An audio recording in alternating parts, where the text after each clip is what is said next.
அவள் வாயில் துணியை வச்சு அவள் கழுத்தை வந்து அவளை வந்து அங்கே கரெக்டாக பிளான் போட்டு இங்கே வந்து கத்தியில் கூட்டிட்டு ஒரு செகண்ட் கூட நிற்காம அவன் பாட்டு வண்டி எடுத்துகிட்டு போயிட்டான்.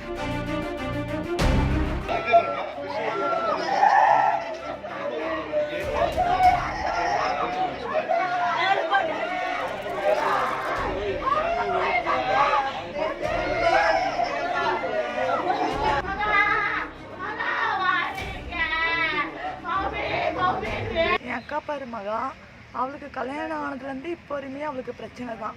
ரொம்ப சண்டை, ரொம்ப சந்தேகம். ஆனாலும் சரி குழந்தைங்களுக்காக போய் அவள் வாழ்ந்துட்டு இருந்தா. 2 குழந்தைங்க ஆயிடுச்சு அப்படின்ட்டு. ஆனால் ஒரு கட்டத்தில் அவனால் முடியல அப்படின்ட்டு கடைசி ஒரு 4 மாதம் தான் வந்துட்டு அம்மா வீட்டுக்கு. அம்மா வீட்டுக்கு வந்து நான் போய் வாழ மாட்டேன், நான் தனியாக தான் இருப்பேன் அப்படின்னு இருந்தா. மீண்டும் அவன் வந்து நல்ல விதமாக பேசி நம்ம ஒன்றா வாழலாம் செய்யலான்றப்ப இல்லை 4 பேருக்கு கூப்பிட்டு வந்தால் தான் நான் வருவேன் அப்படின்ற முடிவில் தெளிவாக இருந்தான். ஏன்னா அவன் ஒரு சைக்கோ, எந்த ஒரு இதுவுமே தெளிவாக சொல்ல மாட்டான், போட்டு அடிக்கிறது தான் அவனோட ஃபஸ்ட்டு இதே. திடீர்னு வா நம்ம நாள் நல்லா இல்லை, நம்ம 2 பேரும் திருவண்ணாமலைக்கு போகலாம், தீர்த்தமலைக்கு போகலான்ட்டு இங்கெல்லாம் போயிட்டு இருந்தாங்க. திடீர்னு நேற்று நைட்டு திருச்செந்தூர் போகலான்ட்டு திருச்செந்தூர் போயிட்டு காலையில் வந்து வீட்டில் இருக்காங்க. வா போகலாம் அப்படின்னு ஊருக்கு கூப்பிட்டாங்களாம். இல்லை நான் வரமாட்டேன், நீ போலீஸ் ஸ்டேஷனில் ஒரு கம்ப்ளைண்ட் கொடுத்தா தான் நான் உன்னை நம்பி வருவேன், உன்னை நம்பி நான் வரமாட்டேன் அப்படின்னு சொன்னாங்க.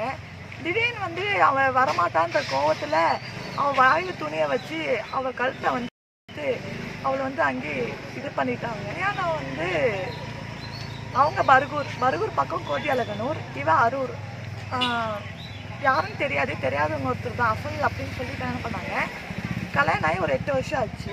2 குழந்தைங்க இருக்குது, பையன் 1 பொண்ணு 1. பையனுக்கு 8 வயசு, பொண்ணுக்கு 5 வயசு ஆகுது. கரெக்டாக பிளான் போட்டு இங்கே வந்து கத்தியில் கூட்டிட்டு ஒரு செகண்ட் கூட நிற்காம அவன் பாட்டு வண்டி எடுத்துகிட்டு போயிட்டான். எங்கே போயிருக்கான், என்ன இருக்கான், குழந்தைங்க என்ன ஆச்சு எதுவுமே எனக்கு இப்போ வரையுமே எதுவும் தெரியல. குழந்தைங்களை கூட்டிட்டு போயிட்டான். குழந்தைங்க 2 குழந்தைங்களும் கையோடு எடுத்துன்னு போயிட்டான்.